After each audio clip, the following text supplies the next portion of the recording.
Doe is back at it with yet another great update to their Spectrum displays. This is the Spectrum Black, a 27-inch 1440p OLED display with a 240Hz refresh rate. At first glance, these are going to look a lot like previous Doe displays, but there's actually a lot of updates here compared to previous models, including a new cover glass. Full disclosure, Doe did send me out this display to test with a Mac, but this is not a sponsored video, and they are not reviewing my video in any way. In this video, I want to give you a general overview of the Spectrum Black and its features and show you how it's different from the regular Spectrum line. First, like I said, the design is very reminiscent of previous Doe displays, which I happen to think is a good thing. And this one just has the simple, elegant look that I prefer. And apart from the thinner actual display and the slightly larger looking bezels compared to the regular Spectrum, it's hard to tell them apart. We're even seeing the exact same two-piece metal stand that Doe has been using, which allows for height and tilt adjustments along with a 90-degree rotation.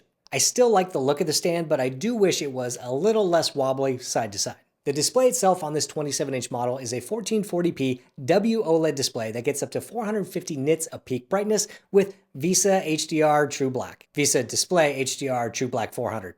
Crazy. And what that means is because it is OLED, you get real blacks without a separate backlight behind the pixels and a contrast ratio of 1.5 million to 1. And the display bezel thing that I mentioned before, that's for OLED maintenance so that the OLED pixels can move around a little bit to prevent burn-in issues and other things with OLED displays. I prefer glossy displays to matte on my desktops because they look brighter and more vibrant. The new Gorilla Glass on the Spectrum Black gives you the glossy experience with increased contrast and a 70% reduction in reflections. Compared to the studio display, there's a big reduction in glare and the mirror effect on the Spectrum Black. The display is color calibrated at the factory and by default comes set with a P3 color space. I found the display looked really nice right out of the box, but when I put it next to my studio display, I could see a mismatch of colors. I used a calibration tool to match my other displays, and that solved the issue for me. Plus, I was able to see that the display can do about 92% of P3 compared to the studio display and even the 4K Spectrum at 98%. Overall, the colors of this display look really good for regular computing, for photos and videos, and I found HDR content to look much better on the Spectrum Black's OLED compared to the regular Spectrum 4K, which just has 16 little dimming zones. Colors in videos just really pop on this display, and it makes for a great viewing experience.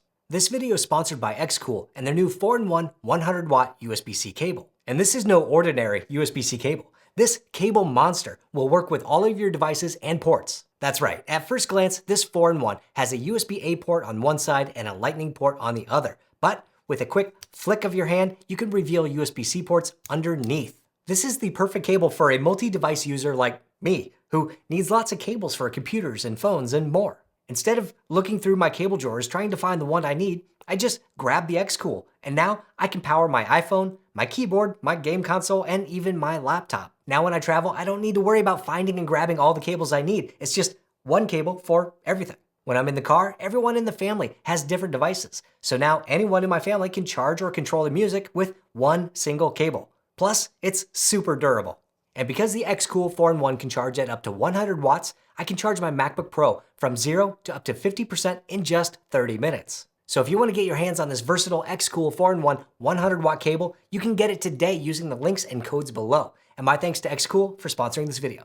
Doe has gone above and beyond with what they offered with the previous Spectrum displays, as the Black models now have a 60% faster refresh rate at 240 Hz. This is a variable refresh rate that will change based on what the computer needs to display. Along with adaptive sync for NVIDIA and AMD, this thing gets a 0.03 millisecond gray to gray.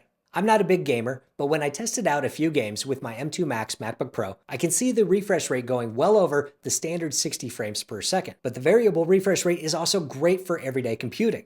Everything just feels smoother and faster with a high refresh display, and now my desktop display can match the ProMotion of my MacBook Pro. Actually, beat it. In my testing, I was able to get the full 240 Hz from both my MacBook Pro and my MacBook Air using DisplayPort over USB-C, or using DisplayPort from this CalDigit TS4 Thunderbolt dock. When first connected, the Mac will default to 240 Hz, but you can enable variable framing for gaming or other needs. I mentioned DisplayPort and USB-C, so let's talk about all the ports on the back. There are two HDMI 2.1 ports, one DisplayPort 1.4, and two USB-C ports for connecting to your computers. On the left side, there are two more USB-C ports, two USB-A ports, all at 10 gigabits per second, and an audio out. It's really nice to see more USB-C ports on the updated model. One feature I know a lot of people will like is being able to connect multiple devices to one display. That could be 2 different Macs, or a laptop and a desktop, or a Windows machine, or even a game console. There's even a built-in KVM for switching not just the input of a device,